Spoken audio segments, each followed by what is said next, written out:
sahabat dapat menekan tombol menu pada remote ya. Maka akan tampil tampilan menu seperti ini di Cavision. Di sini adalah Cavision Optus ya. Selanjutnya di sini pilih menu instalasi ya. Instalasi, kemudian pilih pengaturan antena.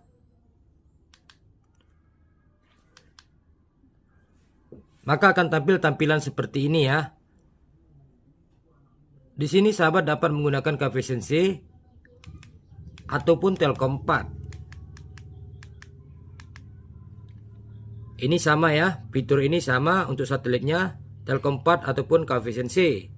Di sini saya akan contohkan untuk yang Telkom 4 ya. Selanjutnya di sini sahabat bisa masuk ke mulai mencari ini ya. Selanjutnya pilih scan buta atau blind scan ya. Tekan saja tombol kanan atau kiri remote ya. Maka ada tampilan seperti ini.